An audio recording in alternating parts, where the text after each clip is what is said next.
ऊस उत्पादक शेतकरी आणि कामगार यांना अग्रस्थानी ठेवून त्यांना न्याय देण्याच्या कर्मवीर शंकररावजी काळे यांच्या शिकवणीनुसार कार्यक्षेत्रातील आणि कार्यक्षेत्राबाहेरील असा भेदभाव न करता 2023-24ला गळीतास आलेल्या ऊसाला अंतिम पेमेंट ₹125 प्रति मेट्रिक टन प्रमाणे देण्याचा दिलेला शब्द पूर्ण करून सोमवार दिनांक 14 रोजी दिवाळीपूर्वीच ऊस उत्पादक शेतकऱ्यांच्या बँक खात्यात हे पेमेंट जमा करण्यात येणार आहे।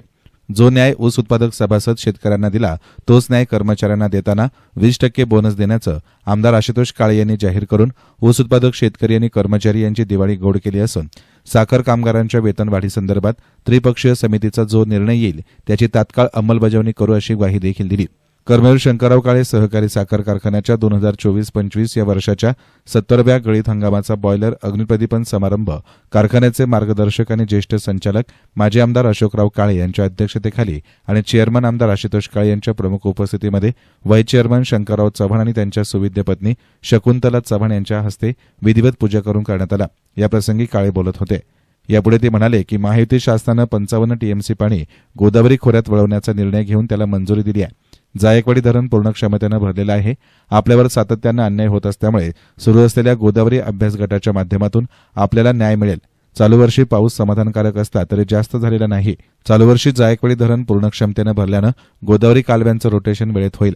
हवामान खात्यानं परतीचा पाऊस होणार असल्याचं सांगितलंय।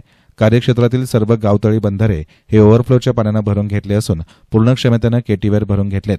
याचबरोबर पुढे बोलताना त्यांनी विरोधकांवर टीका केली। निवडणुका आल्यावर रोजगार मेळावा घेऊन वेळ मारून नेण्याचं काम सुरू असल्याचं म्हणत या 5 वर्षात केलेला विकास जनतेसमोर आहे।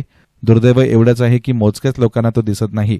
ते आपल्या कार्यकर्त्यांना विचारतात तुमच्या गावात निधी आला का, विकास कामं झाली हे कार्यकर्त्यांना पण माहिती आहे, पण कार्यकर्ते त्यांच्यापुढे संकोच करीत असले तरी विरोधकांचा हा बालिशपणा आहे।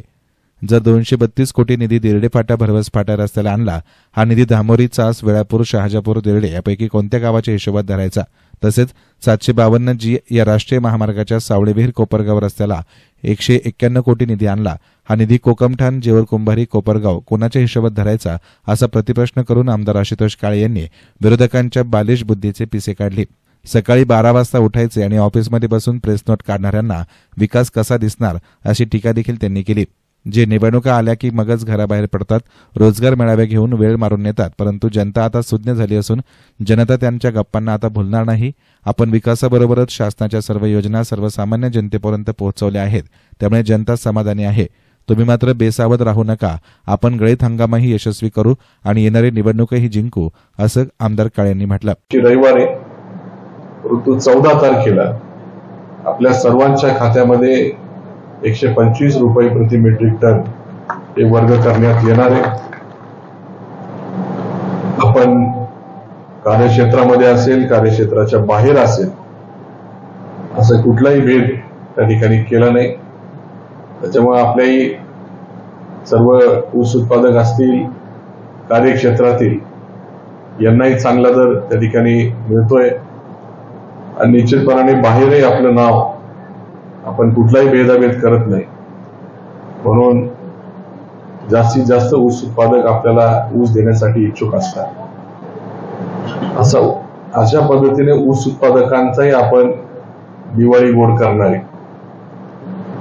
आता ऊस उत्पादकांना 125 रुपये प्रति मेट्रिक टन त्या ठिकाणी मिळणार आहे आणि कामगारांचा आता दिवाळीचा बोनसचा विषय आहे। आता त्यांची मागणी यायच्या आज मीच आता सांगून टाकतो तर 20% बोनस आपल्याला दिवाळीला मिळणार आहे। त्यामुळे आता दोघांची दिवाळी गोड झालेली आहे। आता माझी दिवाळी गोड करा। एखादा रोजगार मेळावा घ्यायचा, त्याच्यामध्ये महिना 2 महिने लोक नादी लावायची आणि वेळ मारून न्यायची, अशा पद्धतीची पद्धत प्रत्येक निवडणुकीमध्ये आलेली आणि म्हणून आताच्या काळामध्ये या सर्व गोष्टीचा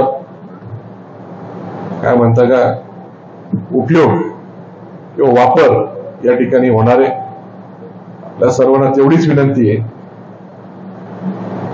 की आपण सर्वांनी, ठीक आहे तरुण नवीन लोक असतील त्यांना वाटतं का काही आकडेवारी सांगितली, जगभराच्या गप्पा केल्या, त्या लोकांना काही कळत नाही, परंतु आता प्रत्येकाकडे मोबाईल आलेला आहे।